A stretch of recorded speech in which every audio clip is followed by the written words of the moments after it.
and those who were seen dancing were thought to be insane by those who could not hear the music. How about you? You dancing? We dancing? I'm dancing. You gonna dance too? All I'm saying.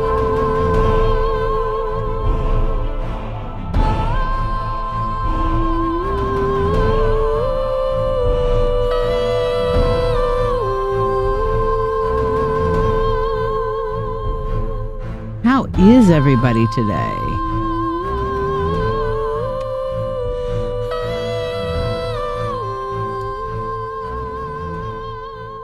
I hope everybody's having a great day. Are you guys ready for Thanksgiving?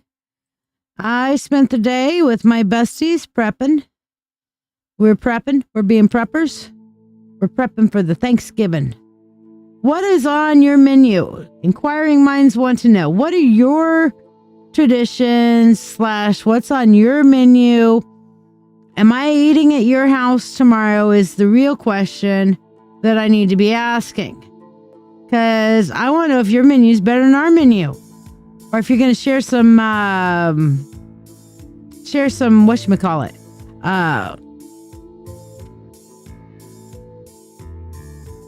recipes. That's what it's called. Recipes. Yes, we like recipes. So are you going to share some recipes with me? If you got any good recipes for Thanksgiving, I want to have them. That's all I'm saying. Okay? So I don't expect we're going to be too terribly crazy busy tonight, but I'm here. We're hanging. We're having fun. I figured we'd also do a little bit of free learning tonight. I'll pull out some of my wonderful videos from my mentorship circle for a little bit of hey, who wants to know what's really going on in there? I am not putting those bracelets on right now. They are too fucking cold. Hello, Jennifer Scott Green. How you doing? Let me switch over here for our freebies. Let's see what we got for our 1, 2, and yes. Oh, hi. Here I am. Yes, makeup free and all. I didn't realize my camera was on. Hey, at least I'm not running around topless, and then I'd be like, oh, shit. But yeah, no, here we go. I'm going to go ahead and whoop. There I am. There we go. All right. Let me get my thingies out. Here we go. This one is number 1. This one is number 2. And this one is number 3. So this is what we're doing for tonight. 1, 2, and 3. Let me know. And oh, it's not Mentorship Monday anymore. So we're going to go back over here and change the footer. Where's the footer? Here it is. Properties.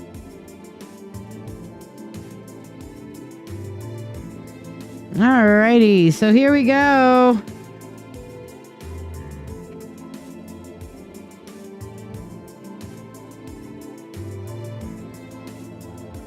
Queen, the wicked stepmother, Queen Camilla, is deeply hurt by Prince Harry's comments about her in Spare. The hell is this about? First of all, Queen Camilla scares the living shit out of me just looking at her. And King Charles just looks like a pedo. I mean, the way he, especially look in this particular picture, he looks like a pedo, dude. I mean, it's like, can we just take the most dysfunctional family out in the entire world and throw them up on the... Will you stop trying to open... Thank you. King Charles finds himself in the middle of a feud between Prince Harry and Queen Camilla, which has been brewing ever since the Duke of Sussex called the consort the wicked stepmother in storybooks. Wow. I mean, I guess when your mom is Princess Di, right? Holy fuck. Says there's virtually no chance of mending the damage between his two sons. The Queen is also still deeply hurt about the comments made about her. Blah, blah, blah. Okay, well, you know, she fucked around, so I guess she's got to find out. The problem is that Harry and Meghan has caused so much damage. It's hard to imagine how to repair it, but I'm sure that the king would like a solution. The veteran royal author Tom Bowler dished. Charles has not only got William and Kate to think of, but he's also got Camilla, who is very insulted by Harry and Meghan too, so that makes it a great problem for him. Man, I'll tell you what, I don't know about you, but if I could have the royals' problems, I'd be okay with this. I could go in there and fix it the fuck all and be just like, okay, now we're going to actually teach you guys how to really run a country and actually do something tangible. Oh my gosh, imagine that. So since Charles came to the throne over 14 months ago, his reign has unfolded with the drama of Harry and Meghan becoming a running thread in his kingship because he ain't got nothing tangible and real to do. Oh, did I say that out loud? Although the Sussex royal feud has been prominent since 2020, matters took a nuclear turn when the Montecito duo released their Netflix docuseries Harry and Meghan in December 2022. I haven't watched that. Have y'all watched that? I have not watched that.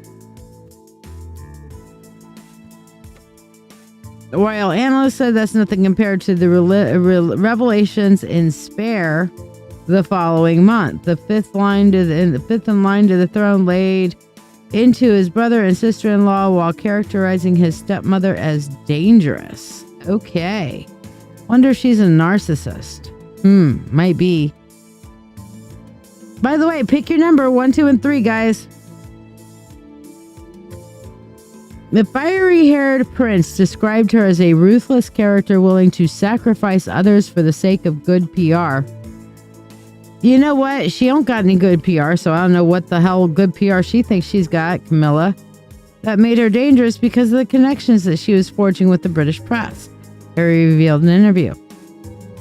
There was an open willingness on both sides to trade information, and with the family built on hierarchy and with her on the way to becoming queen consort, there's not going to be for people or bodies left in the street. I don't know. I think this whole monarchy thing needs to be taken and tossed. Okay, it's time for the monarchy to actually learn to have real jobs. Just saying. I mean, yeah, just saying. So anyway, speaking of, one of the cool things I've got going on in the mentorship circle is my narcissism masterclass. All right, it's really fucking cool. Hope you guys get a chance to hear it, see it, whatever. Did I put them in here? Where did I put them? Welcome everyone to this special session. Oops. Okay, we're going to start that in just a second. So, yes, I've got my narcissism masterclass that is going to be going on. So I figured I would start up a little bit and we'll go with an introduction to narcissism first. So you guys can get a little bit of a taste of what's available in the mentorship circle. Before we get into that though, here's a little bit about the mentorship circle. Are you ready to deepen your spiritual journey? If so, let's take it to the next level together. I'm Lady Shiya, psychic, medium, Doctor of Divinity, and your witch coach with over 36 years of experience in witchcraft.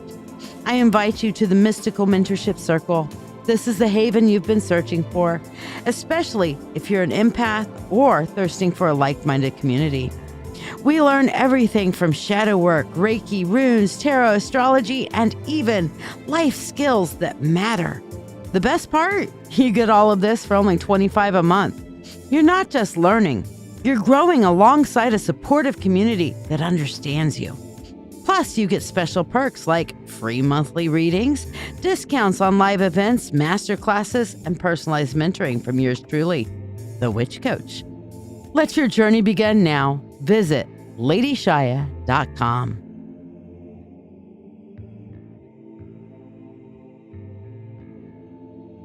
So yeah, that's a little bit about the mentorship circle.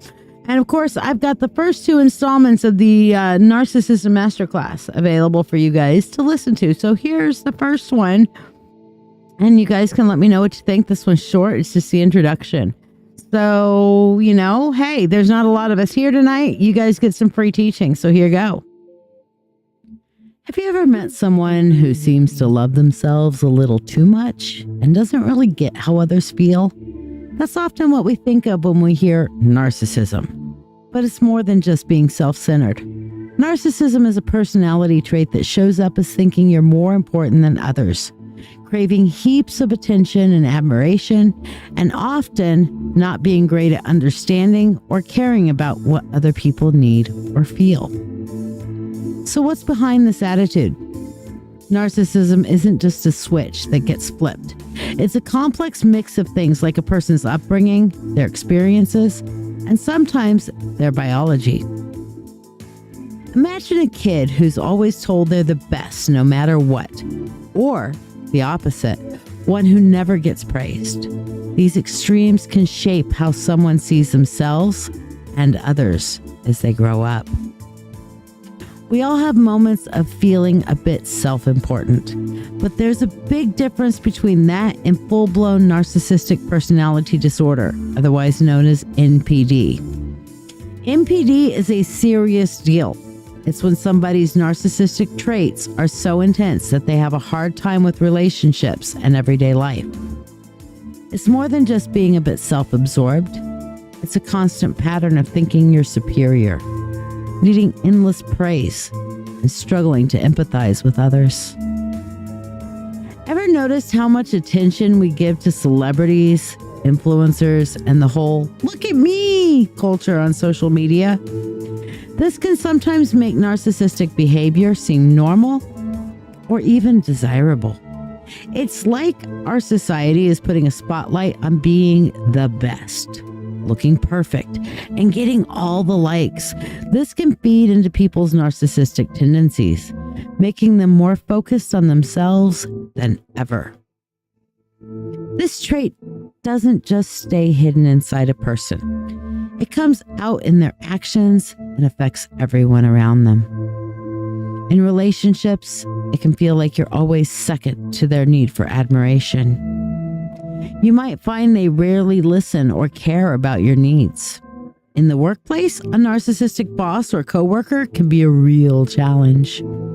They might start as charming and confident, but they can turn the office vibe sour with their need for constant praise and disregard for teamwork. Spotting narcissism isn't always easy. It's not just about someone who loves to talk about themselves. It's deeper. They might manipulate conversations to turn the focus back on them, disregard your feelings, or get upset if they're not at the center of attention. For those of us who are naturally empathetic, dealing with a narcissist can be draining. It's important to set boundaries and protect your own emotional well-being. Knowing about narcissism can help you recognize these patterns and avoid getting too entangled in the emotional whirlwind that often comes with narcissistic relationships. Understanding narcissism isn't just about handling difficult people. It's about learning what healthy self-confidence looks like versus when it crosses into problematic behavior. It's about empathy, both for those who might be struggling with these traits and for ourselves as we navigate these tricky relationships. This is Lady Shiya, the Witch Coach, for the beginning of our Narcissism Masterclass. So who has any questions on that? Anybody have any questions about the initial installment into the Narcissism Masterclass? This next one's going to be a little bit longer, but it is phenomenal and fantastic. How are you, Mary? How are you doing?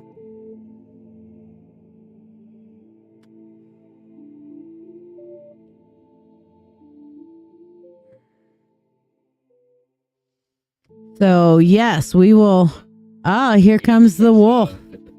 Apparently, he's talking on the phone to everybody a happy Thanksgiving. Happy Thanksgiving from Jim of the Rock and Oddities Con / Mind, Body, Soul Expo. So, does Jim have anything else he wants to tell everybody in the whole world? Everybody to come out to Mind, Body, Soul Expo. Mind, Body, Soul Expo on December 9th, folks, in Saratoga Springs. If you're in that area, go see her. If you're in my area at Rochester, come see me along with Lily and Nona over at Mythic Treasures. Okay. It's going to be at 1225 Jefferson Road. It's in the Tops Plaza in Henrietta. Okay, you guys should definitely check it out. Okay. You Zellied. Okay, Mary, you picked number 3. We're going to see who else picks what. While we're waiting for you guys to pick your poison, let me go ahead and... I did not light that candle. Bad, Shiya. All right, here we go.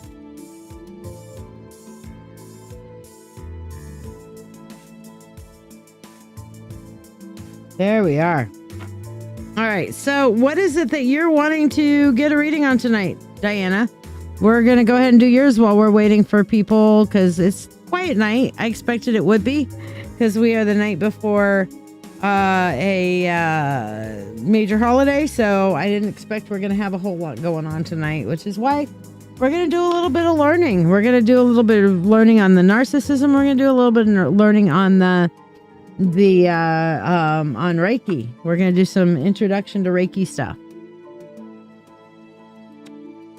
And Jennifer picks all of them. Okay. So Diane, let me know what it is that we're reading on for you. Thank you, dear.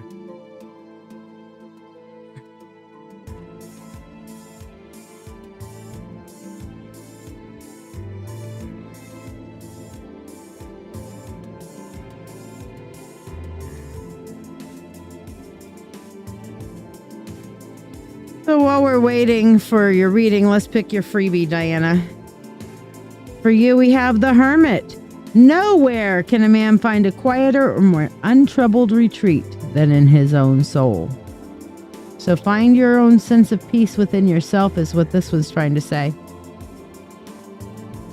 You gonna have any difficulties boarding the airplane tomorrow and coming back? Let's take a looky-loo. Let's see what we got.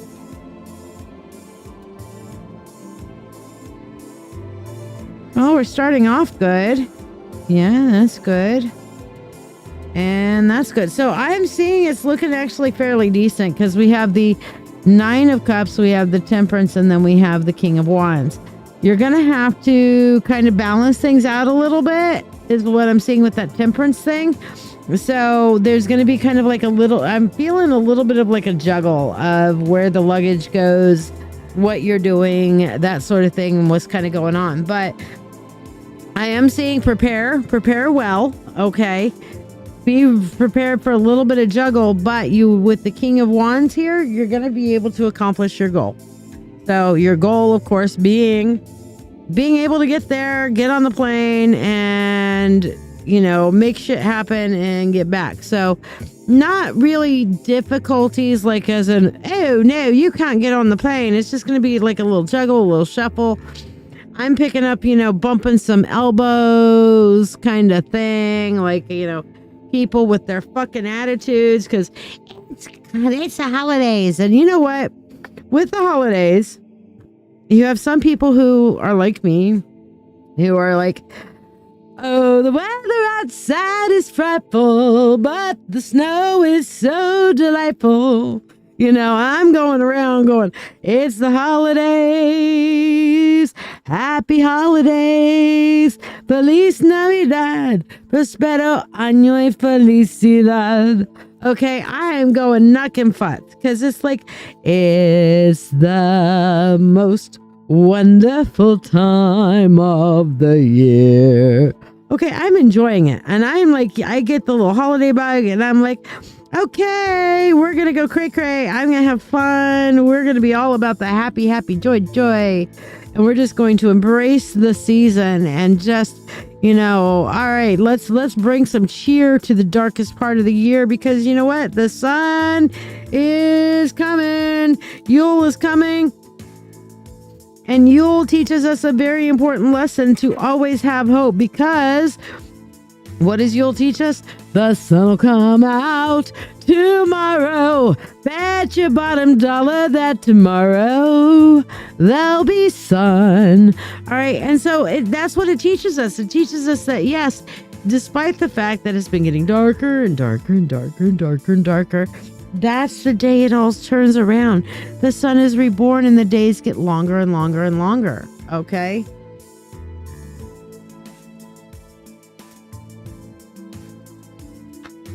I'm definitely seeing that you got this, but make sure that you prepare. So if you can get your boarding pass before you go, I would.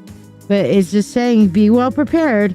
You're going to have some juggling to do, but you'll be able to accomplish what it is you're trying to do. So difficulties, yes. Surmountable difficulties, yes. If that answers that, you know. But I mean, people do. They turn into massive asshats this time of year. Seriously. They really do. So we don't want that. Mary, are you still here with us?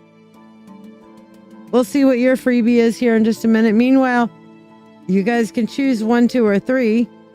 Mary, your freebie is the King of Cups. And it says it's a good thing to be rich and to be strong, but it's a better thing to be loved. Okay? So, yeah, maybe you're not rich. Maybe you're not the strongest person out there, but you're definitely loved because we love you. So, got no doubts in my mind about that. All right, so we're going to do a little bit of learning about narcissism, and then we'll come back and flip these over.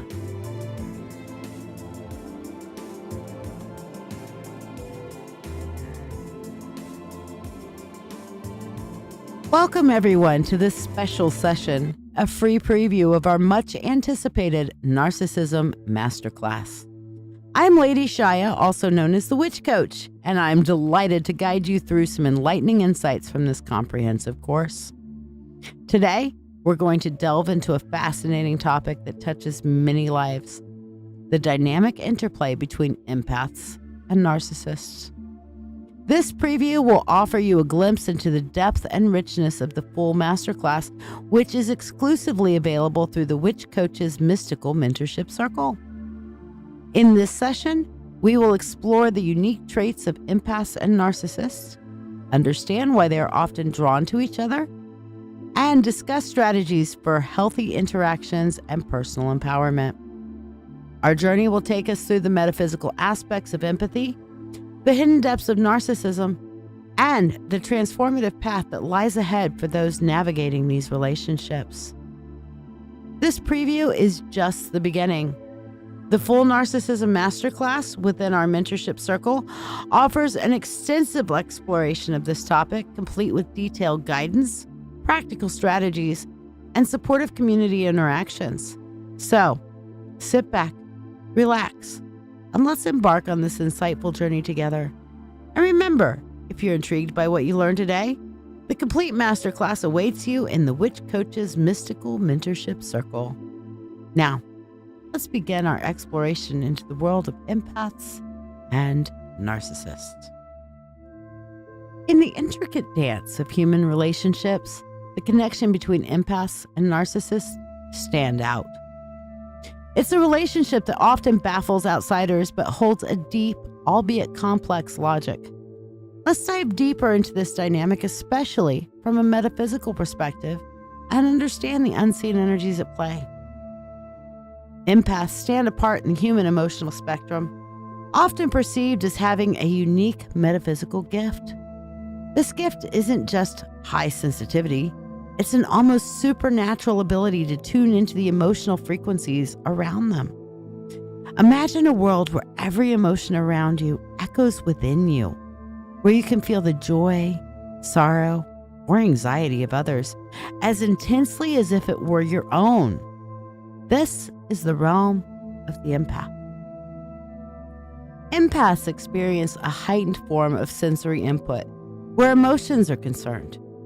It's as if they have an extra set of senses attuned specifically to the emotional vibrations of others. This can range from sensing the mood shifts in a room, to feeling the underlying sadness in someone's laughter, to experiencing physical symptoms in response to another's pain. In metaphysical terms, this ability is often seen as a form of energetic communication.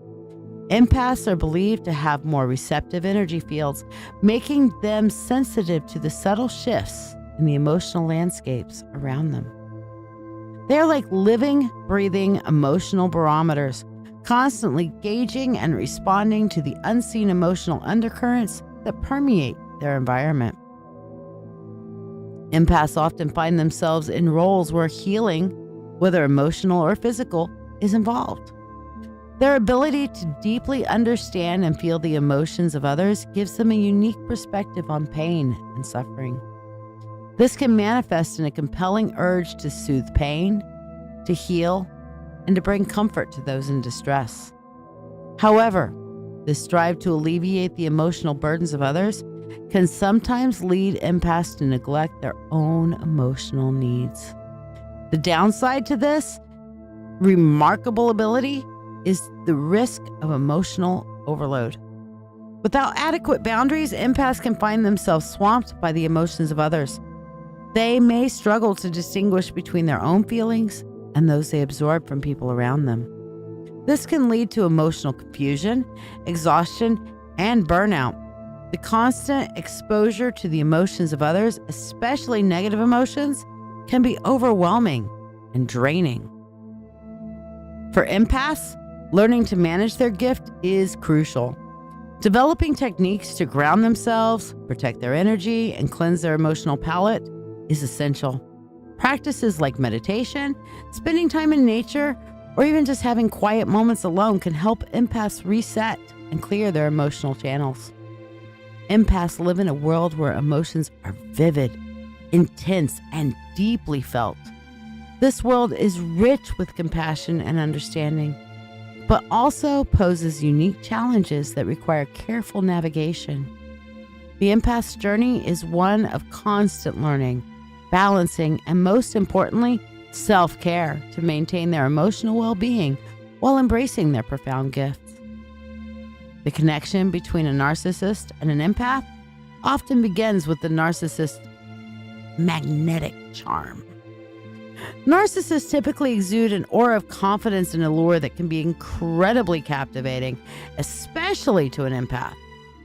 They present themselves with a larger-than-life persona, exuding strength and confidence, which often masks their deep-seated insecurities and emotional struggles. Narcissists are masters at creating a compelling external image. They often appear self-assured, successful, and unshakably confident.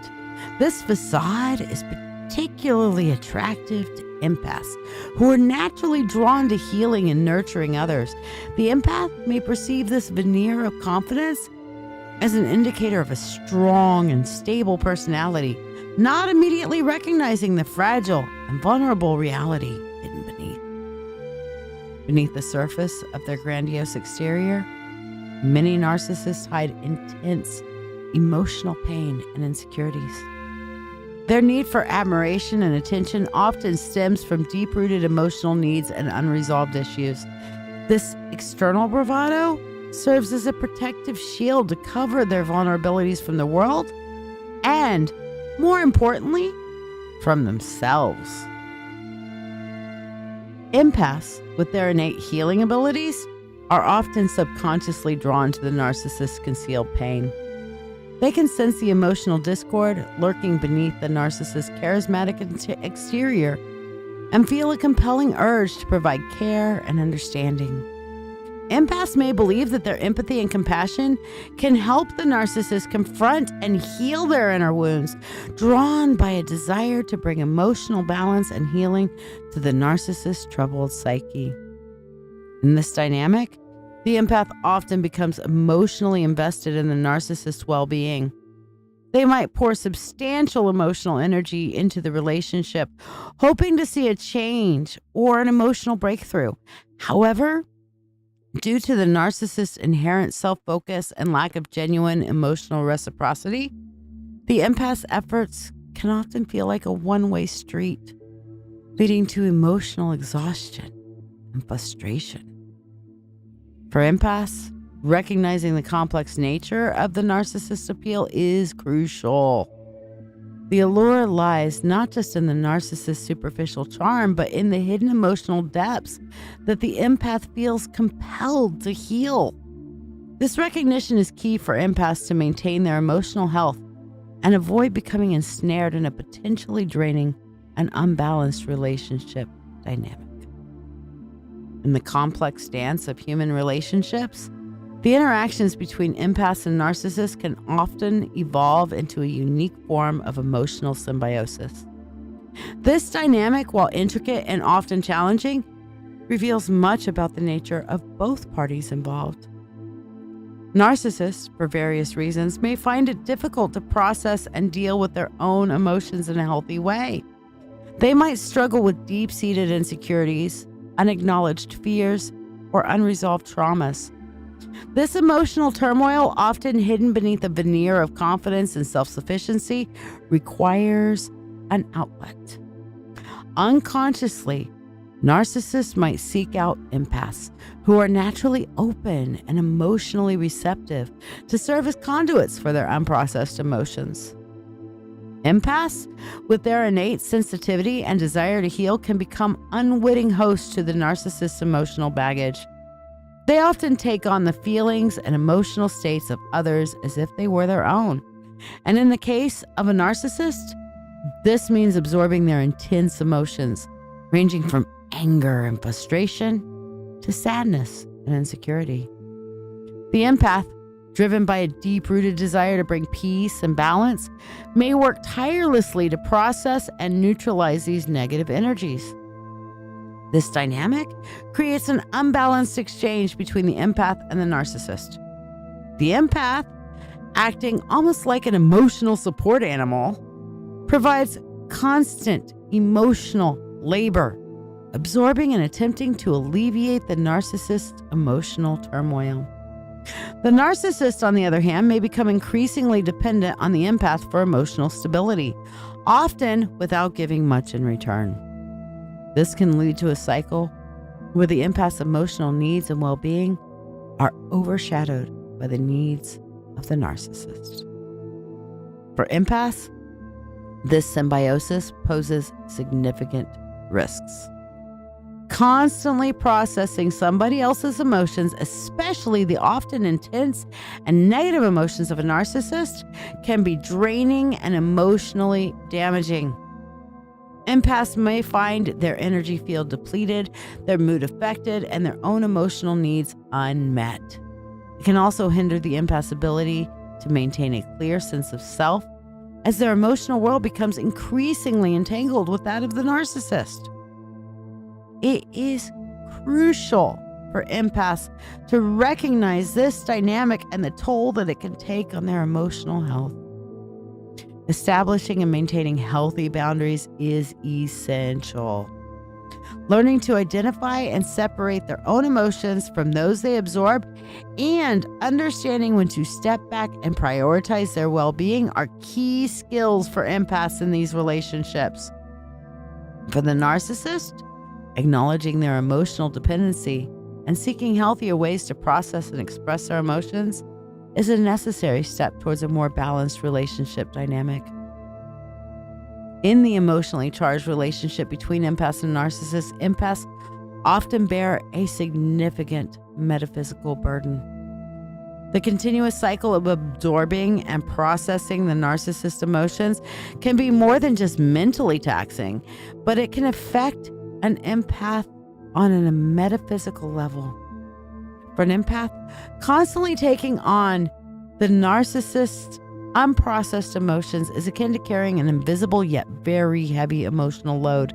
This load isn't just made up of everyday feelings, but often involves the deep-seated fears, pains, and insecurities that the narcissist has not addressed.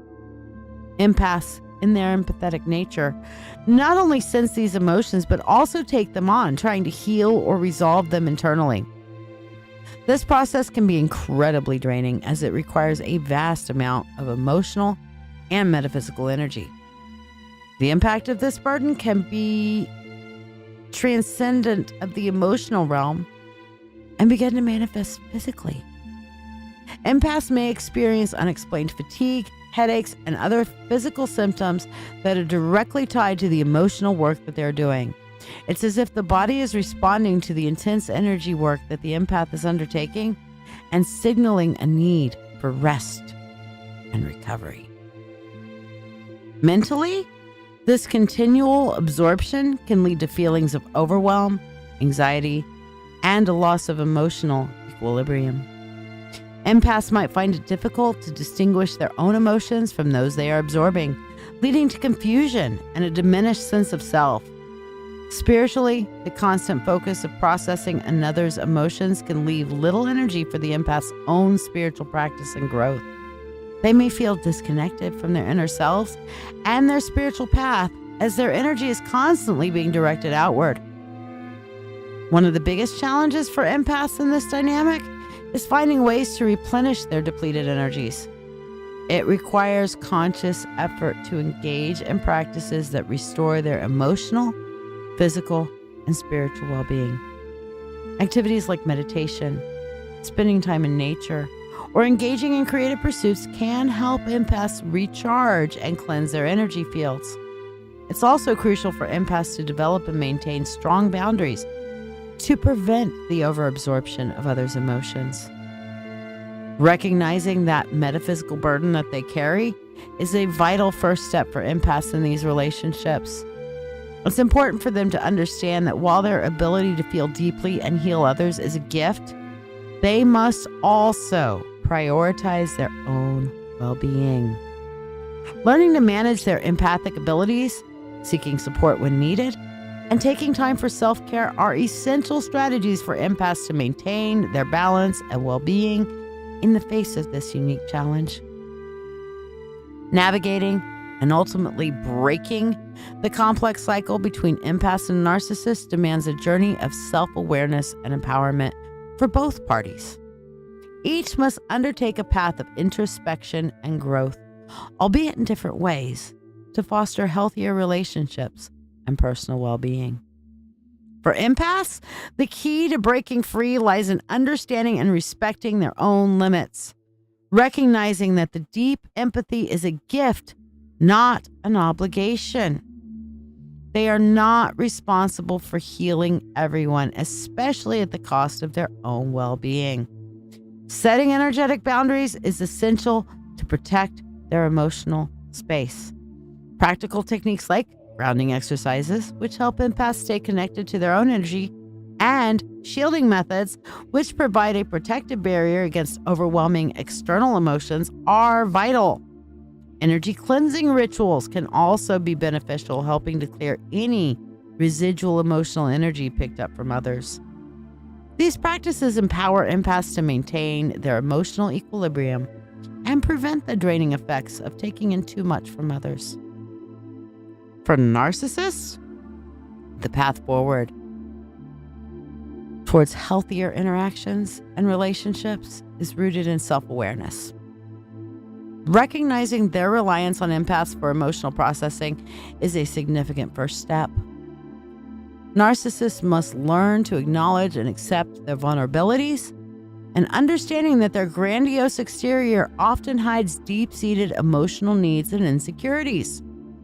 This journey involves learning to take responsibility for their emotions and actions rather than projecting or transferring them onto others, especially empaths. It requires a willingness to face their inner fears and insecurities and to work through them in constructive ways. This process can be challenging, as it often means dismantling long-held defense mechanisms and confronting painful aspects of their psyche. In this dynamic, both empaths and narcissists have opportunities for profound personal growth. Empaths can learn to nurture their gift of sensitivity without compromising their emotional health, while narcissists can develop a more authentic self-awareness and emotional maturity. By understanding these respective journeys, both can move towards a place where the relationships are based in mutual respect, understanding, and healthy emotional exchange. This shift not only benefits their individual well-being, but also has the potential to transform the nature of their interactions, fostering a more balanced and more fulfilling connection. That brings us to the end of this special preview from our Narcissism Masterclass. I hope these insights have sparked your curiosity and offered you some valuable perspectives on the complex dynamics between empaths and narcissists. Remember, this was just a glimpse into the wealth of knowledge and transformative lessons that await in the full masterclass. The complete Narcissism Masterclass is exclusively available within the Witch Coach's Mystical Mentorship Circle, a space on Facebook dedicated to your growth and empowerment in all things metaphysical and beyond. As a member of the Witch Coach's Mystical Mentorship Circle, not only will you gain full access to this in-depth Narcissism Masterclass as it is ongoing, but you will also join a vibrant community of like-minded individuals. Our circle is a sanctuary where you can explore, learn, and grow with guidance, support, and the shared wisdom of our community. The Mentorship Circle is designed for those who are ready to deepen their understanding of the supernatural, enhance their spiritual skills, and embark on a journey of personal and mystical discovery. For a monthly subscription of just $25, you'll unlock a world of exclusive content, including this detailed masterclass, live question and answer sessions, and personalized guidance from me, the Witch Coach, Lady Shiya. So, if you're ready to delve deeper into the world of narcissism and empathy, and if you're seeking a supportive community where you can explore the full spectrum of your spiritual metaphysical potential, I warmly invite you to join us in the Witch Coach's Mystical Mentorship Circle. You can visit ladyshiya.com, that's LADYSHIYA.com, to learn more and to embark on this transformative journey with us. I look forward to welcoming you into our circle and guiding you along this fascinating path. Thank you for joining me for this preview, and may your journey be filled with insight, empowerment, and magical discoveries. Merry meet, merry part, until we merry meet again. Blessed be, y'all. Are you ready to deepen your spiritual journey? If so, let's take it to the next level together. I'm Lady Shiya, psychic, medium, Doctor of Divinity, and your witch coach with over 36 years of experience in witchcraft. I invite you to the Mystical Mentorship Circle. This is the haven you've been searching for, especially if you're an empath or thirsting for a like-minded community. We learn everything from shadow work, Reiki, runes, tarot, astrology, and even life skills that matter. The best part? You get all of this for only $25 a month. You're not just learning, you're growing alongside a supportive community that understands you. Plus, you get special perks like free monthly readings, discounts on live events, master classes, and personalized mentoring from yours truly, the Witch Coach. Let your journey begin now. Visit ladyshiya.com.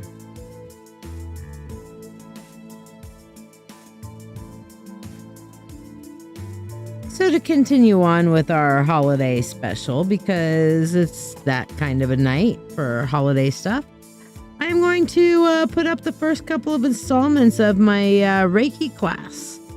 So if you've been curious about learning Reiki, here's a chance for you to get a few of the things that I've actually turned into video already into my Reiki class for you guys to enjoy and kind of learn and watch. Lady Shiya here, your witch coach. This guide is all about learning Reiki, which is an energy healing methodology originating in Japan and named by Dr. Usui in the previous century. Reiki was originally developed as a spiritual growth methodology, but Dr. Usui found that it was able to not only heal the spirit, but Reiki healed the body as well. My first personal experience with Reiki was in my teens when my coven required me to learn it. This was well before it was popular outside of spiritually based circles. Nowadays, Reiki has reached worldwide renown. Nurses and other health practitioners now openly use Reiki to help their patients. And massage therapists have used Reiki in their practices with their clients for a long while. Even though most schools do not certify or attune their massage therapy students, the basics of Reiki are now taught in massage therapy schools in their certification process. Reiki can be learned by anyone, and I recommend Reiki 1 to anyone who has a desire to learn. There are literally hundreds of learning courses out there for Reiki, but this one is mine, and is based on my teaching philosophy. Most courses are only base information that, in my opinion, do not follow the original intent of Dr. Usui regarding the holistic development of the learner. They give the basic rote information that leaves the learner mostly in the dark and set them free to just figure it out for themselves. I believe in a more comprehensive model that gives you a true spiritual and physical basis for the understanding and use of Reiki. Everyone talks about attunements and certification and how important they are, but nobody stops to ask why. You can practice Reiki without an attunement and certification. It is important to note that the attunement is extremely helpful, as it is a Reiki master that certifies that you have learned and demonstrated Reiki knowledge and then uses their knowledge and energy to balance you and open you up as a spiritual highway to be able to channel the energy of the universe. An attunement is like taking a country road and making it into a 4-lane highway of energy going out and coming in. It allows you to truly open up to all the potential that the universal energy is able to offer you. Over time, your connection will continue to grow and to gain strength with each level of Reiki that you learn.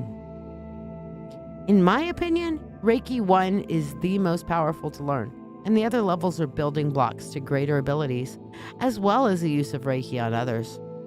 My courses will be longer and more involved. However, they will leave you with the confidence that you need to begin your own healing journey.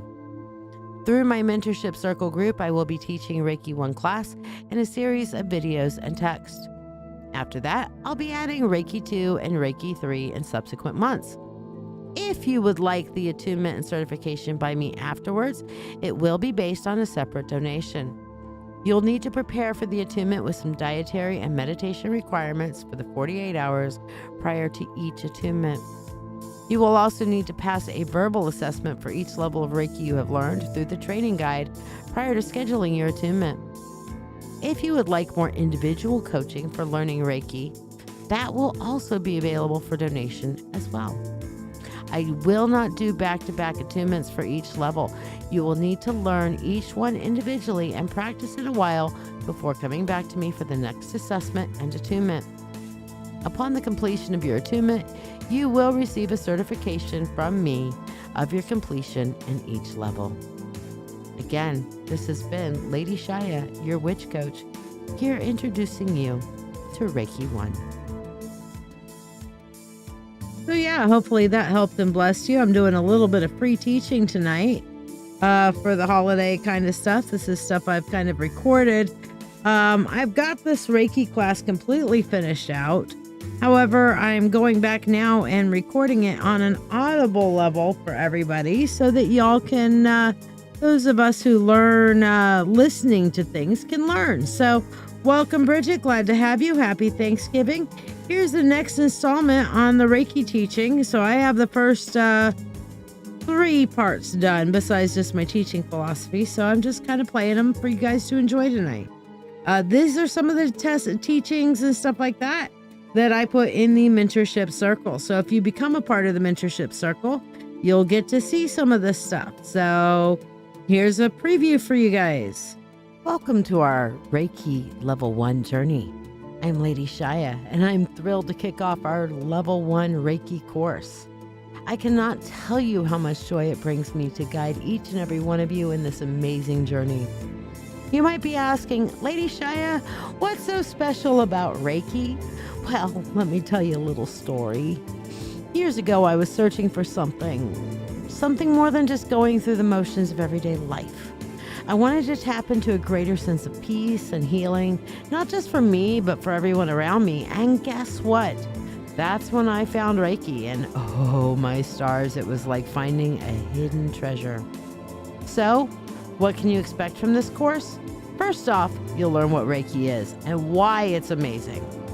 Secondly, we'll talk about energy. Yep, that invisible stuff that's all around us and inside of us.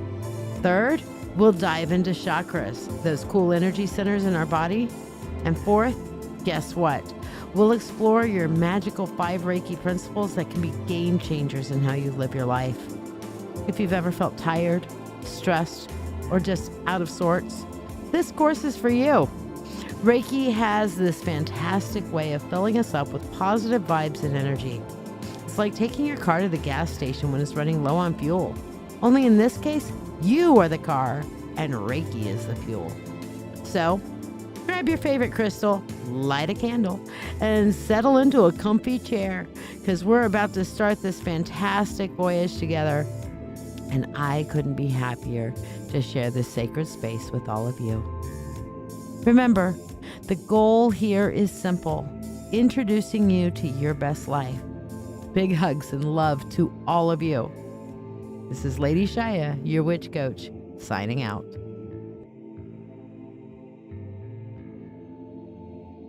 So yeah, what'd you think about that one? That was the one, kind of a little bit of an intro there. Let's do the next one.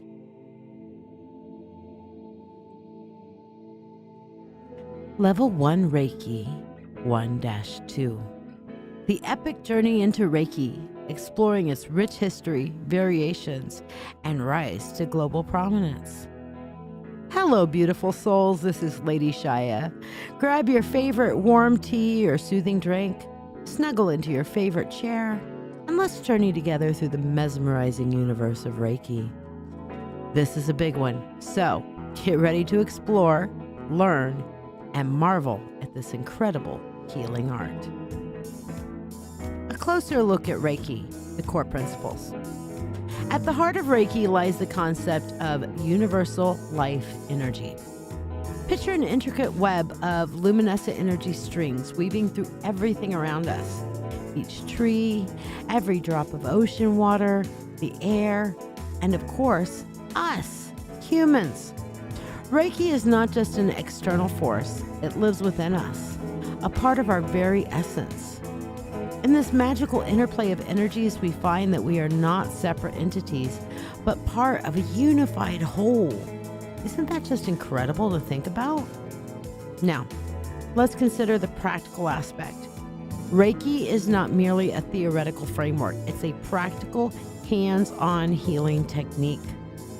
As someone who channels this energy, you become a conduit for this universal life force, focusing it in a way that promotes physical, emotional, and spiritual healing. Just like you tune a radio to access different frequencies, Reiki teaches you to tune into the frequency of universal energy. And as we move forward in this beautiful journey, you'll find that Reiki will offer you not only healing, but a new perspective on life itself, introducing you to our best life. That's our shared mantra here, right?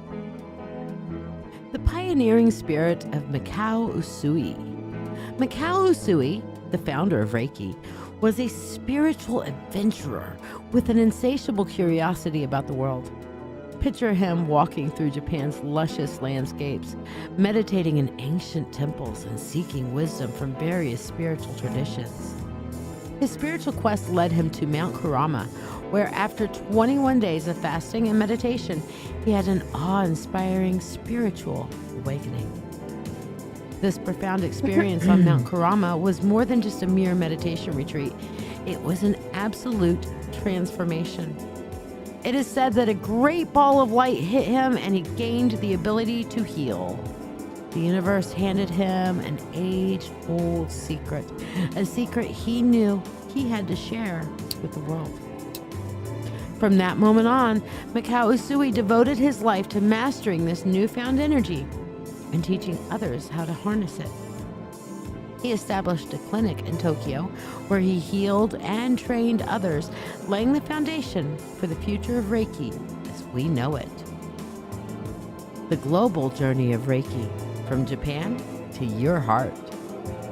The journey of Reiki from a remote Japanese location to becoming a global phenomenon is nothing short of miraculous. Hoeo Takada, a Hawaiian woman, found Reiki during a trip to Japan. Her experience was transformative, so much so that she decided to become a Reiki master herself.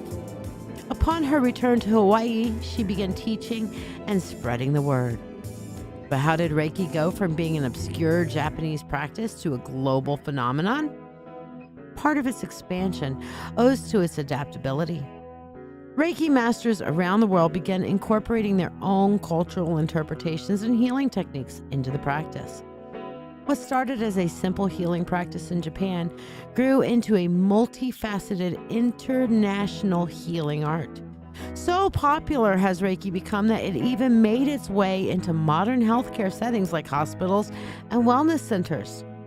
This acceptance speaks volumes about its efficacy and the growing recognition of spiritual healing methods in mainstream society. The many faces of Reiki, exploring its variations. Reiki has come a long way since its inception and has evolved into various forms. There's the traditional Usui Reiki, Karuna Reiki, Crystal Reiki, and yes, the powerful Holy Fire Reiki. Each offers a unique approach, but it is rooted in the same foundational principle of universal life energy. In our sacred space here, I teach a westernized version of traditional Reiki, which blends the original teachings with the modern practices. Why? Because adaptation is essential for growth. We live in a world very different from Mikao Usui's timeline, and our teaching needs need to reflect that. However, the essence of Reiki remains the same across all forms. The key is universal life energy, this magnificent force that exists within and around us. Each type of Reiki offers a different lens through which to understand, channel, and utilize this energy. Thank you for joining me on this deep dive into Reiki's fascinating world. We're here to embrace the beauty, the history, and the future of this incredible practice. And remember, our journey is all about introducing you to your best life, sending you endless love and boundless universal energy. This is your witch coach, Lady Shiya. Blessed be y'all.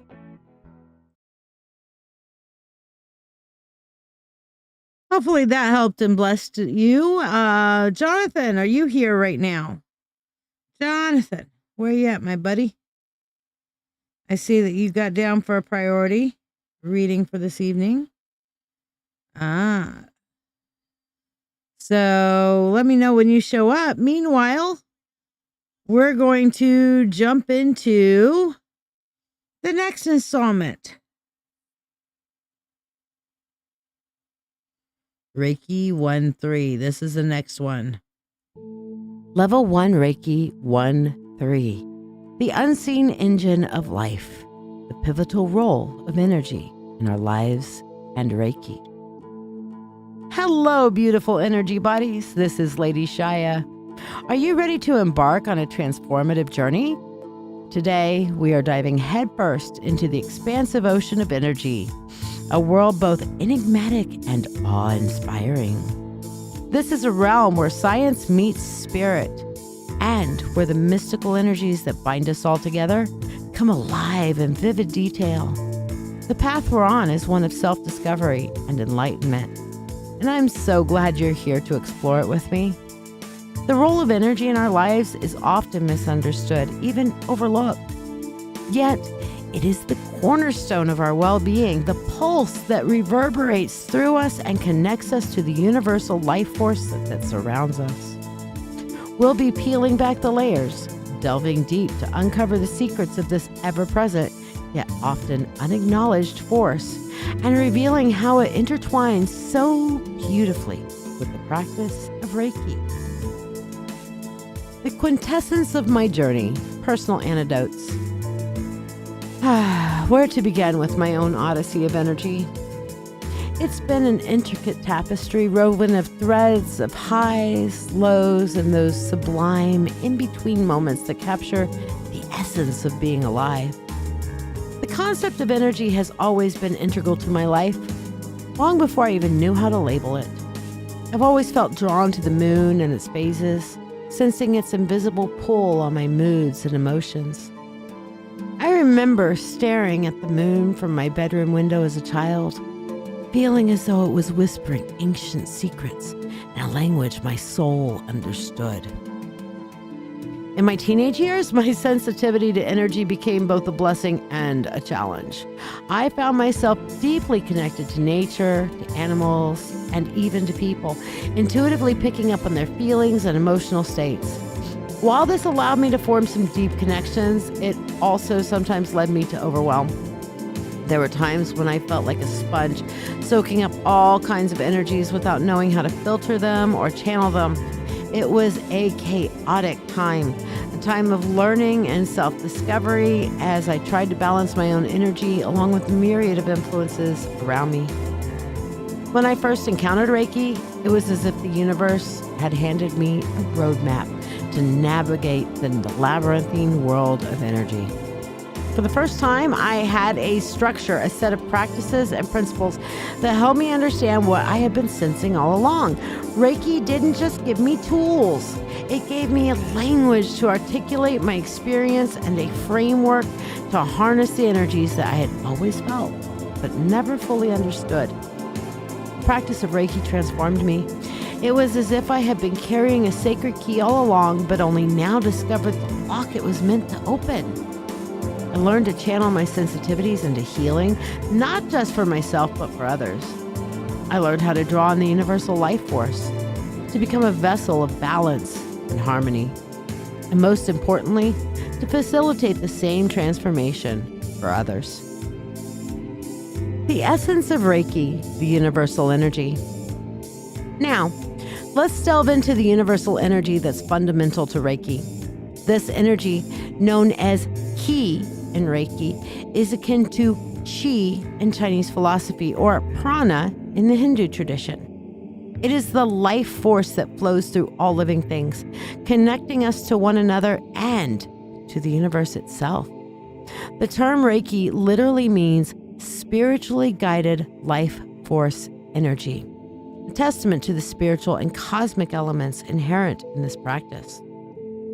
Reiki allows us to tap into this vast, limitless pool of universal energy. Imagine this energy as a benevolent ocean, endlessly expansive and infinitely nourishing. When we practice Reiki, we learn to become conduits for this healing life force, guiding it to where it's needed, be it for ourselves or others.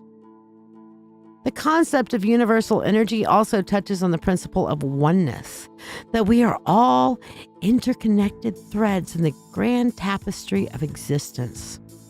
Understanding this interconnectedness takes us one step closer to recognizing our shared humanity, our shared experiences, and our shared need for healing balance. Through Reiki, we don't just interact with energy, we channel it consciously. This gives us a unique opportunity to align ourselves with the natural frequencies of the universe. We harmonize not just our own energies, but also affect the energies of spaces and people around us. It's like tuning an instrument to produce the most divine melodies, not just for ourselves, but for the world around us. What's even more fascinating is the adaptability of Reiki. Today, we have various types of Reiki being taught, including Holy Fire Reiki, Karuna Reiki, and even westernized versions of traditional practices. Personally, I teach a westernized version that blends traditional wisdom with the contemporary insights, making it accessible and relevant for all of you. The rise and global recognition of Reiki.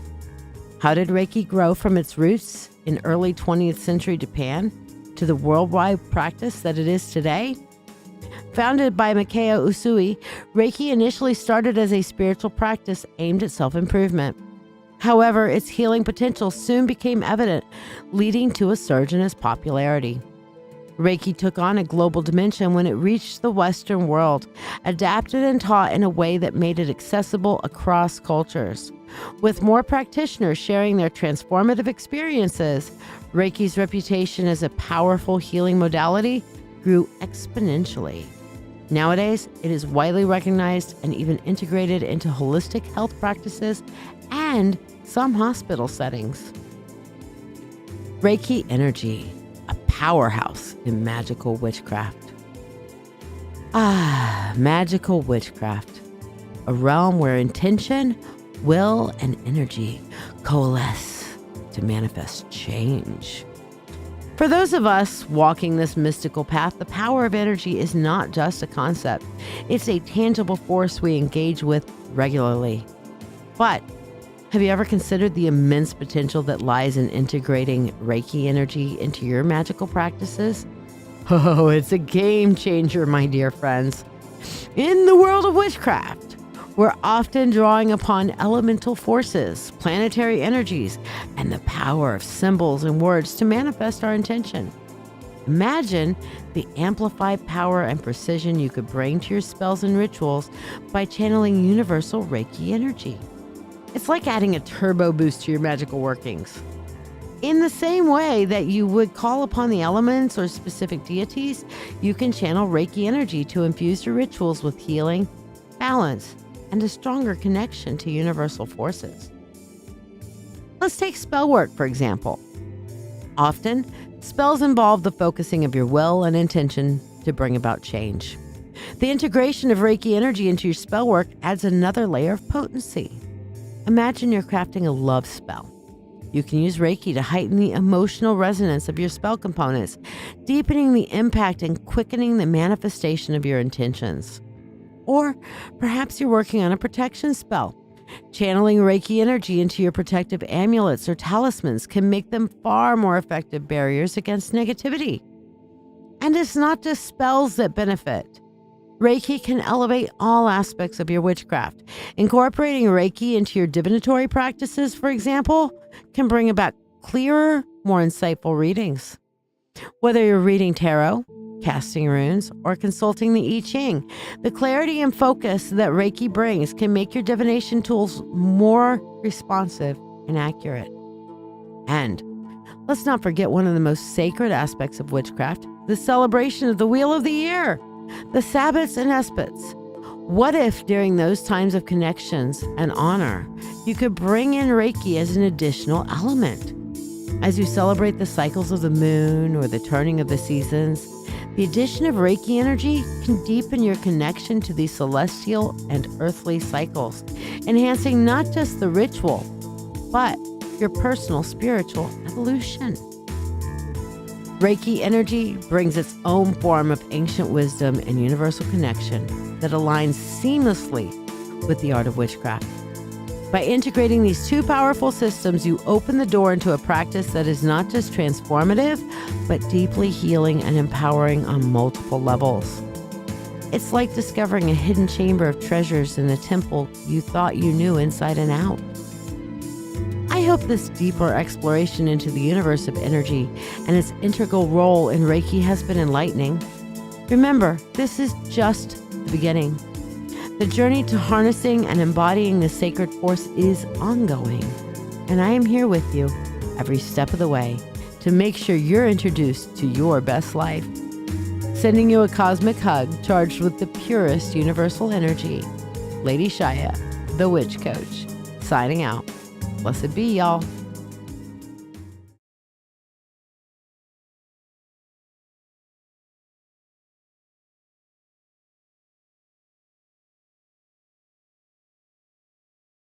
Hopefully that helped and blessed you guys. Again, these things are available on the Mentorship Circle. And in case you want to know how to get in touch with that and join that, here you go. Are you ready to deepen your spiritual journey? If so, let's take it to the next level together. I'm Lady Shiya, psychic, medium, Doctor of Divinity, and your witch coach with over 36 years of experience in witchcraft. I invite you to the Mystical Mentorship Circle. This is the haven you've been searching for, especially if you're an empath or thirsting for a like-minded community. We learn everything from shadow work, Reiki, runes, tarot, astrology, and even life skills that matter. The best part? You get all of this for only $25 a month. You're not just learning, you're growing alongside a supportive community that understands you. Plus, you get special perks like free monthly readings, discounts on live events, master classes, and personalized mentoring from yours truly, the Witch Coach. Let your journey begin now. Visit ladyshiya.com.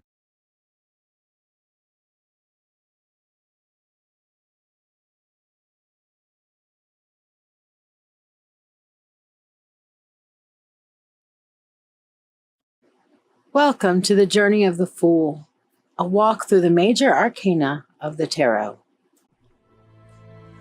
The major arcana cards are the first 22 cards of the tarot deck and contain archetypes of the human condition and the human experience.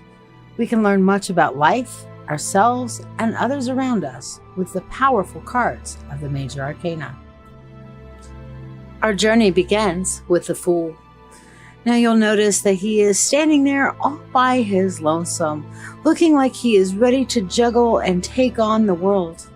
In many decks, he is shown as walking off a cliff, but here he is symbolizing and beginning a new journey. He doesn't know all of the tools that he has to use. He doesn't know what's coming before. He just knows that he feels like setting off on a journey. And so he begins, playful and full of confidence. The first soul that our Fool meets along his journey is the Magician. He is in awe by this elder and mystical figure that seems to be in control of everything.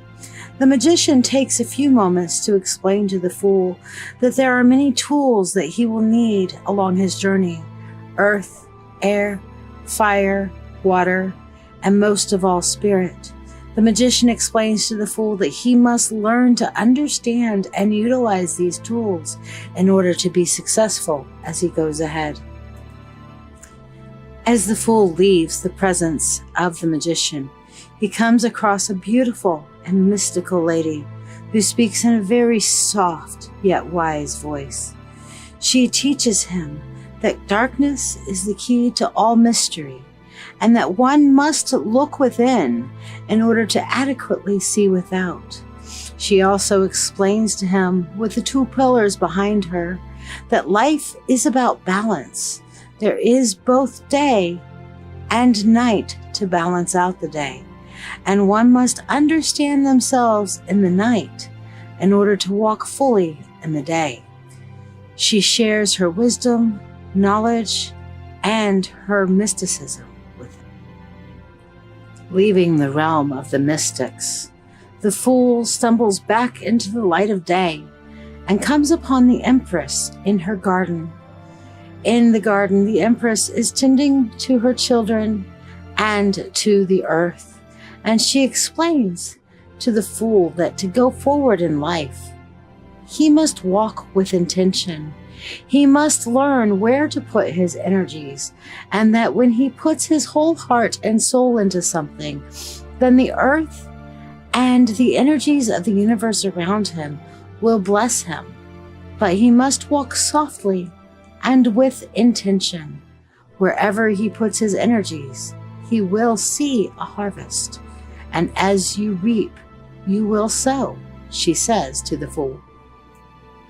The Emperor, hearing this, marches up and says, "That may be as it may be, wife, but I find that the best way to go forward in life is to exercise authority and take control." He turns, looking at the Fool, and tells the Fool, "Young man, you must show who's in charge. You must be in charge of yourself and those around you. But my caution to you is this: follow your own rules, my son. Lead by example, but lead you must, and with authority." Having overheard this conversation, the wizened old priestly advisor to the Queen and the King come up and take the young man by the shoulders. "Come, my lord, my lady, let me lead this young man away and teach him the ways of faith." Quietly they go aside in the garden as the priest explains to the young man that all the mysticism and all the realism in the world rings hollow and rings empty without a sense of faith, whether it be a faith in the gods or a goddess or even just oneself, that you must find a place of peace, a place of belief within yourself to hold and bind everything together. They sit together for a while and meditate until the young Fool feels like he has indeed learned a basis of understanding, recognizing the divine within himself and within the world around him. Feeling emboldened by his experience and the knowledge of his elders. He runs across a beautiful young woman. Their eyes meet, and he instantly feels a spiritual connection with her.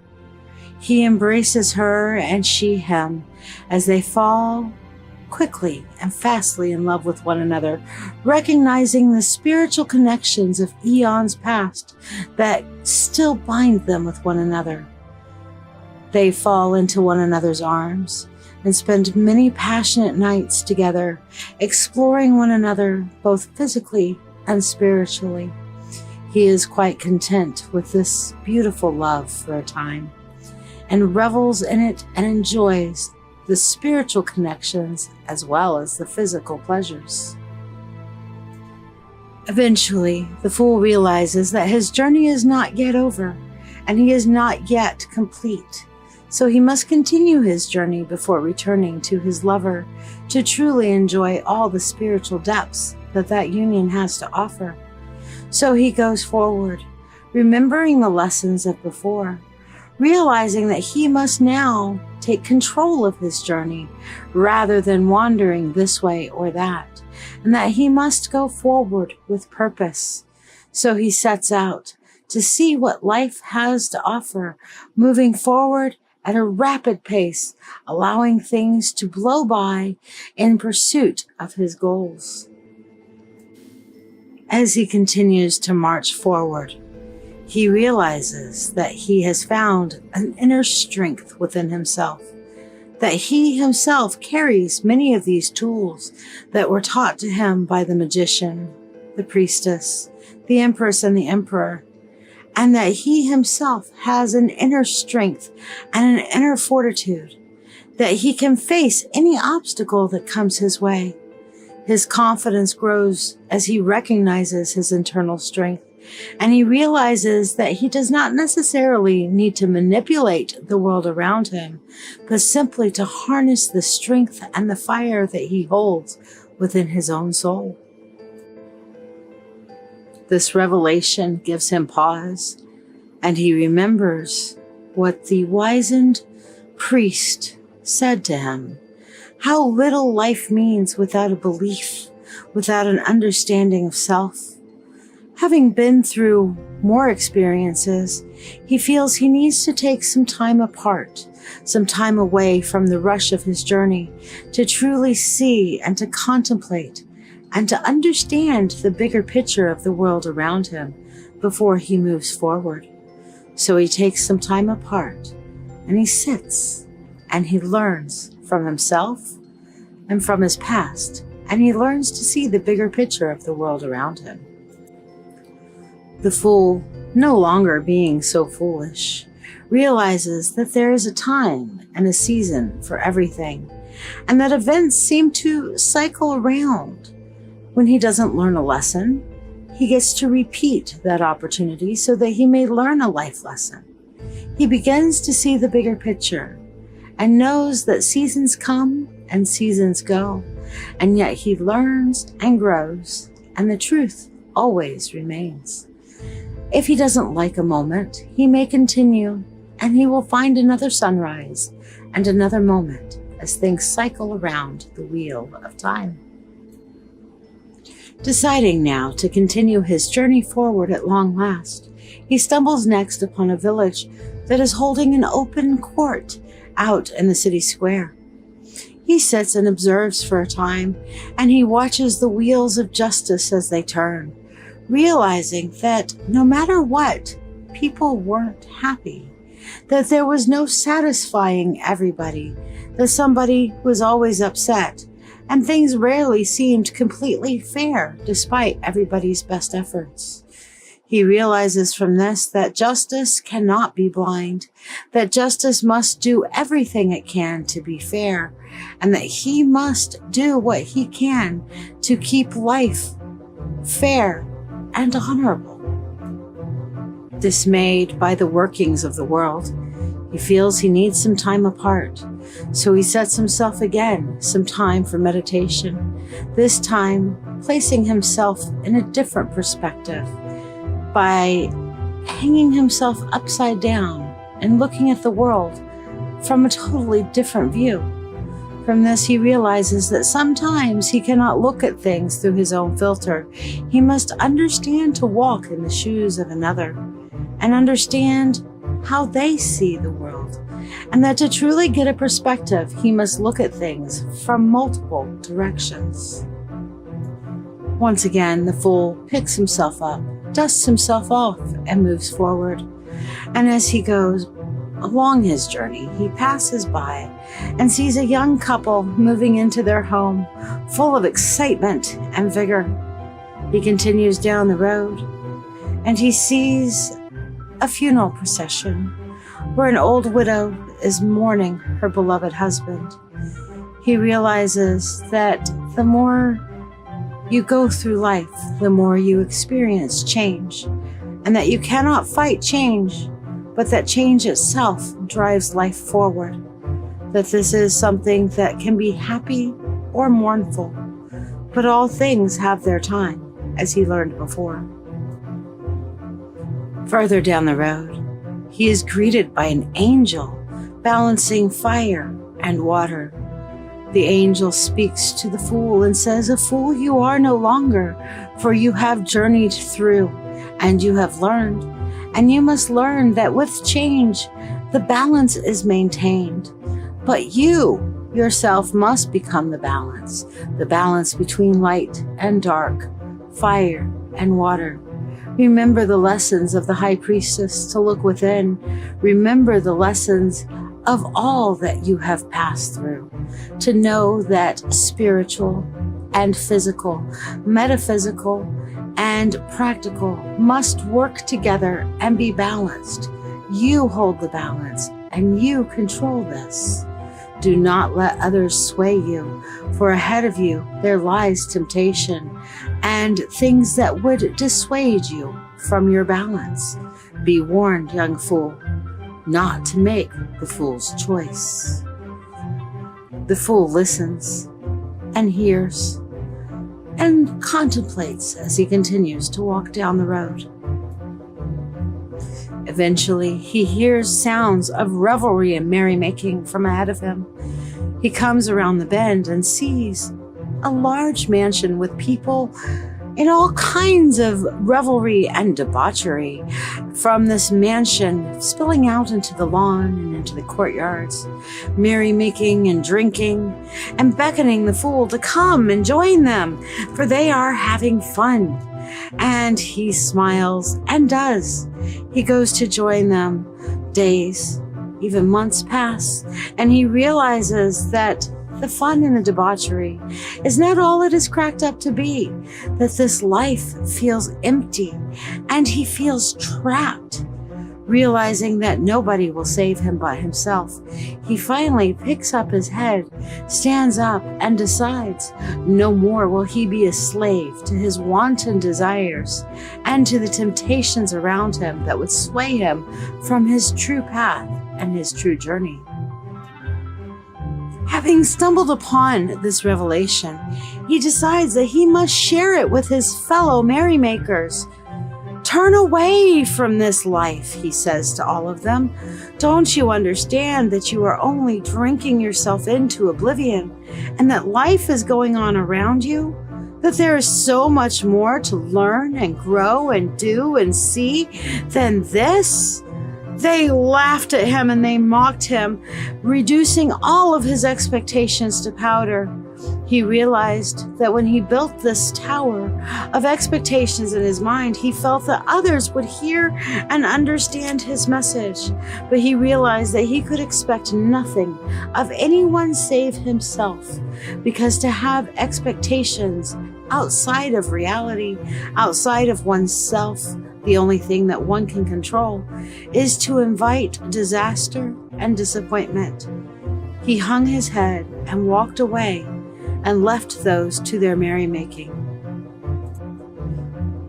The fool then realized that he had truly been a fool, not only to fall into temptation, but to try to expect others to hear his call to live and to change their ways. He realized that all he could do was to be himself, to be true to himself, and to pour out himself and his light to the world as he walked his own path. caring nothing for how people saw him or how they judged him, but simply knowing that he could do what was right in any circumstance and any situation, and that in itself would be a beacon of light to those around him and a source of joy and hope to himself. As he walked down the road, the sun set and the moon began to rise. In the distance, at a nearby village, he could hear domesticated dogs barking, and they were echoed deep in the forest by the howls of the wolves, free and wild. He began to think that he was very much like this, that he had a duality and a balance within him, much like he had learned throughout his journeys, that part of him was that wild and free spirit that was indomitable and would always be present. Yet he started to understand that he had obligations to home and hearth to make a life for himself and for his lover that he left behind. As the moon continued to rise high in the sky, its full light shining a soft white light over everything, he realized that sometimes he needed to judge the world a little less harshly, to look at things in a softer light, by the light of the moon. He smiled as he realized to himself that he missed home, and using the moon and the stars, began to chart his course home as he settled into his camp for one more night. After a good night's rest, the fool woke up to see the sun rising in the east, and he filled himself with hope, for today began his journey home, knowing that he had learned so much through his travels that now he could go home and be with his beloved and celebrate, knowing that life would go his way, because he understood that his planets were coming into alignment and his happy feet began their journey home.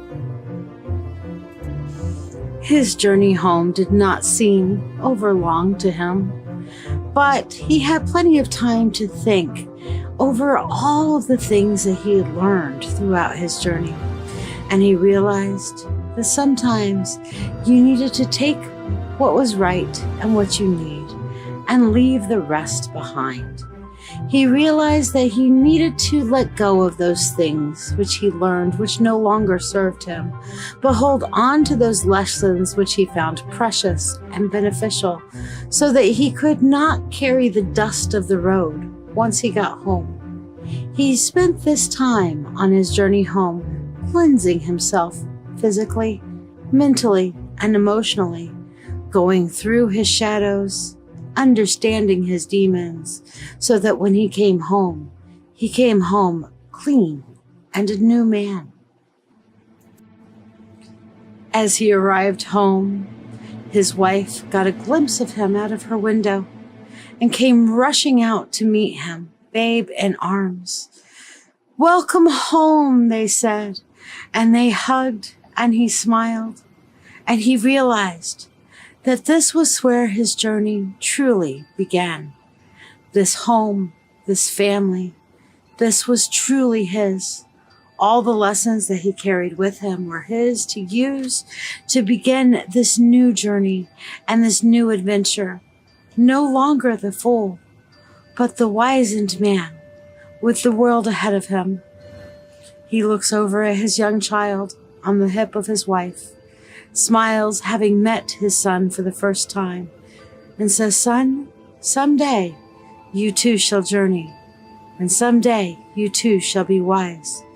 But meanwhile, I shall teach you all I know, because now we journey together." I hoped that this has helped you learn more about the major arcana of the tarot, and maybe just a little bit about your own journey. For more teaching on the tarot and other subjects, please visit me at ladyshiya.com. There you can learn about my mentorship circle, the Wolf's Empath workshops, and all the other services and offerings that we have. All music and content are copyright of Lady Shiya and the Old Wolf 2021.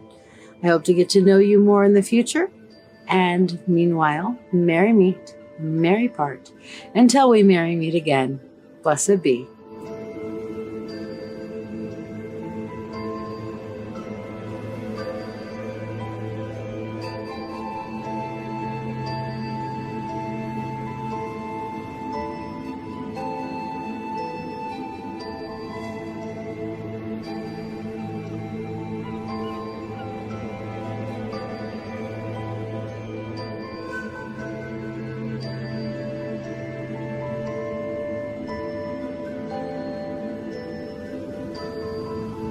Hello, everybody. I hope you guys are having a fantastic day.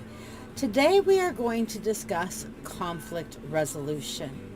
We need to talk about how to resolve personal conflicts between one person and another person. Now, some of these can be created into more of a group context, but today we're specifically discussing personal conflict resolution. First of all, we need to discuss the difference between our feeling or our need to be validated versus our need to resolve conflict. There is a complete difference between resolving a conflict or needing to feel validated. Needing to feel validated is like, hey, these are my feelings and I need somebody to tell me I'm not wrong. I need somebody to tell me that it is perfectly okay and natural for me to feel this way. Now, many times we go to our friends, our tribe, our people to look for that validation. Now, is that need for validation a bad thing? Not necessarily. But can it be carried too far? Absolutely. So you need to decide first and foremost, are you wanting to resolve a conflict or are you wanting to be validated? Okay, sometimes we get into a debate with someone and we just want them to see our point of view. That is to be validated. Now, many times we say, oh, hey, I really want to be heard. Okay, there is a difference between being heard and being validated. Being validated is for somebody to look at you and say, you know what, you're not wrong. You know, you're absolutely right in how you're feeling. Your feelings are valid. Here's the trap, though. We need to know that our feelings are valid whether somebody considers them right or wrong. It doesn't matter ultimately if somebody considers our feelings correct or incorrect. The point of the matter is you have those feelings in that moment. They are yours. They are real. They are valid. Now, are your feelings based on a correct supposition? Is it a traditional way to respond? That's something that you can evaluate later. But the truth of the matter is how you feel is how you feel. Now, if you want somebody to hear you, you actually have to let go of that need to be validated. At that point, you have a need to be heard. I want you to hear me out, and I want you to give me your opinion on my feelings and my thoughts. Am I having an incorrect perspective, or is there something that I'm missing about that? Okay, being heard is somebody hearing, okay, I see, yeah, and they can agree or disagree. When you're saying I want to be heard, you are giving somebody that you are talking to, your audience, in this problem, in your feelings, you are giving your audience a chance to change your perspective, to agree or to disagree. So being heard is different from being validated, and that you're allowing somebody to disagree. Wanting to be validated, you're not going to feel okay until somebody agrees with you and tells you, yes, this is exactly right and how you should be feeling. Okay? So neither one of these things are part of conflict resolution. Now, being heard is an important part to work through during conflict resolution, hearing and being heard, and it has to be in equal measures, okay? So let's talk now about conflict resolution. Let's assume that there is a conflict or disagreement, and you want to get this resolved. You want the conflict to end, okay? So let's talk about how we resolve conflict. Now, one of the first questions is, let's say that you're not getting validation from the person that you're in conflict with. I go up to Susie and I'm like, Susie, this is how I feel. And Susie's like, I disagree. I don't think you're looking at this right. Okay, now she may have heard me. She may have completely blown me off. But the fact of the matter is Susie is not validating me. And sometimes that can amp it up just a little extra bit, because now I'm feeling unvalidated and defensive about my need to be validated. So we need to turn around and understand that when you're doing a conflict resolution, the very fact that there's a conflict means that there is somehow a disagreement of perspectives. So in order to engage in conflict resolution, we must first release our need to be validated. Okay, now, how do we go about resolving this conflict? First of all, do we do it public or private? Public rarely is a way that will bring any kind of resolution whatsoever. If you're trying to do public conflict resolution, it often inflames the conflict by involving others and creating more polarity, not less. It's a kind of a last-ditch tactic in personal conflict resolution, and it's most of the time 100% unnecessary.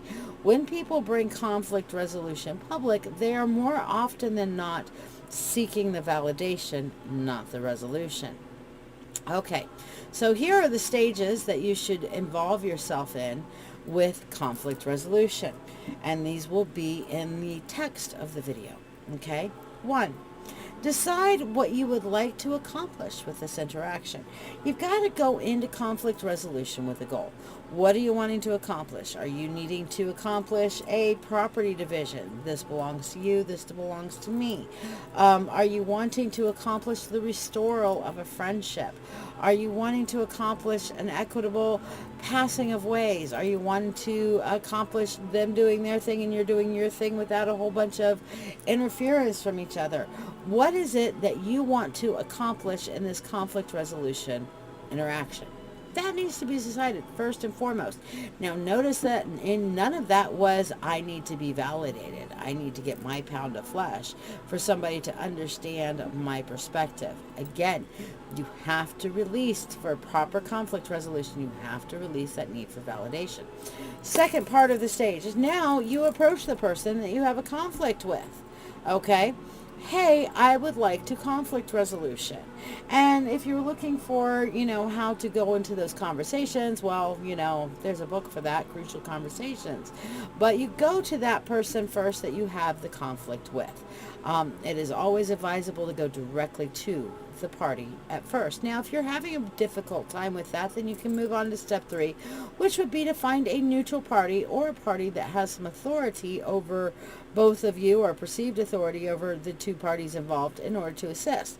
In other words, let's take this into a working situation. You have a coworker, you've gone to this person that you have a conflict with, they're not willing to deal with anything. You know your goal is to be able to work together, get the job done so you can go home at the end of the day and collect your paycheck. Okay, so you've gone to the person you're having conflict with, and they're talk to the hand, no way, shape, form, or fashion willing to entertain conflict resolution. So at that point, you can go to the third party, or maybe you're just face-offing so much that neither of you can even get in a word in edgewise because you're both so So go to a neutral party or a party in authority to assist you. Number 4, very important.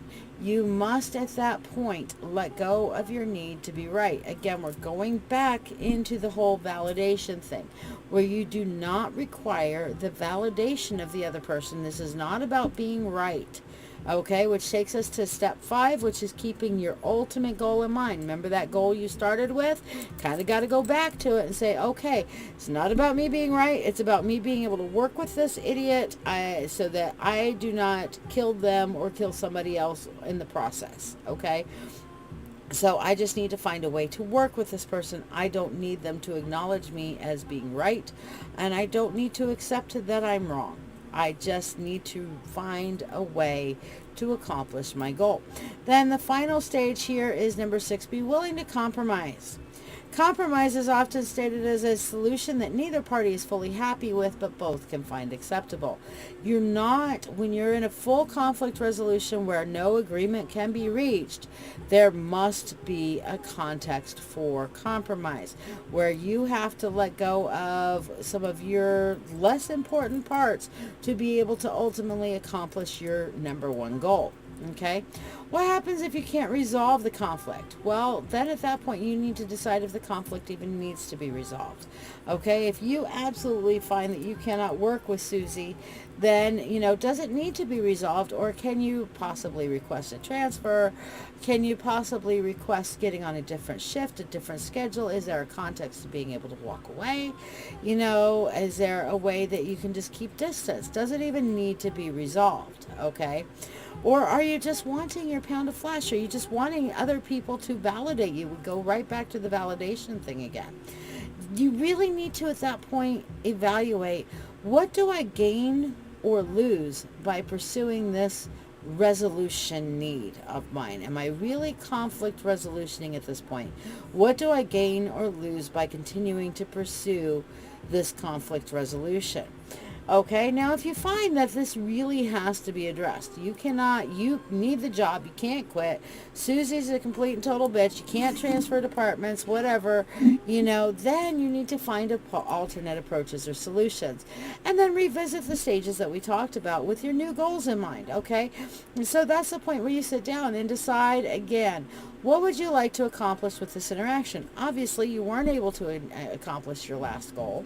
So is there another goal that you're okay with accomplishing? Okay, see if that person is willing to engage with you on that goal. If not, find a neutral party. Maybe you got to take it up a notch. Okay, get a party that maybe the other person finds more trustworthy than you do, that they will have more faith in. Maybe you need to take it up a manager level, so on and so forth. Okay. Again, you have to be willing to let go of your need to be right, keep your ultimate goal in mind, and be willing to compromise. All right. Now, ultimately, you do that until you kind of run out of options. All right. There are times where you run out of options, and maybe the only solution at that point is for you to quit your job, or for you to cut that person out of your life, because it has gotten to a context where you can no longer handle it, walking away from the situation. Okay, either way, there's always an after the conflict. Okay, so how do we process our feelings while we are in this conflict, or even after the conflict?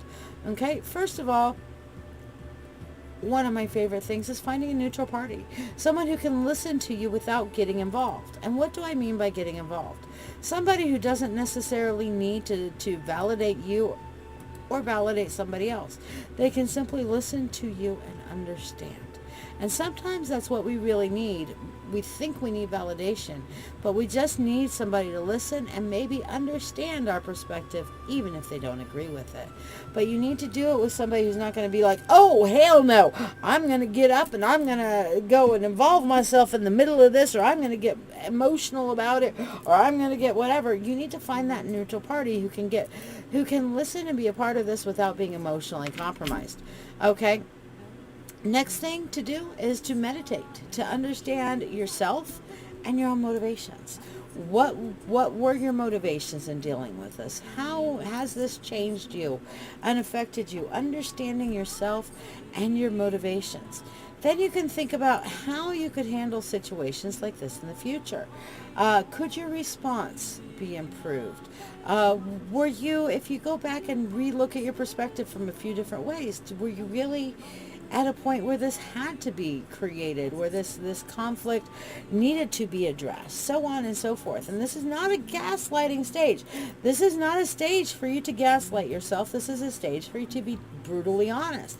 Yes, that needed to be resolved, because let me tell you, Susie throwing her shit in my face every day, I was going to kill somebody.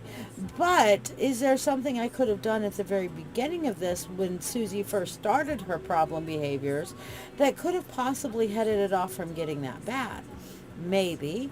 Maybe not. Maybe this was just recognizing that behavior and distancing myself from it before it gets to that point. So when you're going through this, you kind of go all the way back to the beginning of the conflict to see, how could things have been handled differently? Could my response have been improved? And sometimes, I will tell you, sometimes the answer will be no. You couldn't have handled it any better than you did. With what you knew at the time, you couldn't have handled it any better than you did. But seeing it and learning from it might be able to change how I deal with it in the future. Okay, so you can make new stratagems for the future by recognizing behaviors. Then the last stage of this is walking away from the situation emotionally, knowing that you did the best you could, even if you fucked it up, even if you didn't. You did the best you could at the time with what you knew at the time. You've learned from it, and you have a plan for any future similar encounters. Okay, these are how you process your feelings through conflict resolution after. So I hope that this has helped and blessed you and given you some enrichment on how to possibly handle conflict resolution in the future. Now, the whole part of how do you have these conversations is a whole nother ballgame. And that's something that we will get into at some point, but I do highly recommend the book, Crucial Conversations, Tools for Talking When the Stakes Are High. This is a book that is available on YouTube on audio for free. It's about 6.5 hours. You can go to my website, ladyshia.com, and there will be a link to the YouTube version of this book where you can go and listen to it. You can also purchase it. I believe it's like $16 on Amazon and even cheaper on Kindle. So those will give you some of the tools that you can use in actually accomplishing the finer points of the conversations that need to be had in doing conflict resolution. But this will give you a good general overview so that you can think about how you want to handle your next conflict. Because you know what? This is life. This is the world. And there will always be a context for conflict, no matter how much we try to avoid it. It is not whether or not we are going to have an embroilment in some type of conflict or need for conflict resolution. It is when we have it and how we choose to deal with it. So I hope this helps and blesses you. You guys have an amazing day. Merry meet, merry part, until we merry meet again. Namaste, y'all. Are you ready to deepen your spiritual journey? If so, let's take it to the next level together. I'm Lady Shiya, psychic, medium, Doctor of Divinity, and your witch coach with over 36 years of experience in witchcraft. I invite you to the Mystical Mentorship Circle. This is the haven you've been searching for, especially if you're an empath or thirsting for a like-minded community. We learn everything from shadow work, Reiki, runes, tarot, astrology, and even life skills that matter. The best part? You get all of this for only $25 a month. You're not just learning, you're growing alongside a supportive community that understands you. Plus, you get special perks like free monthly readings, discounts on live events, master classes, and personalized mentoring from yours truly, the Witch Coach. Let your journey begin now. Visit ladyshia.com.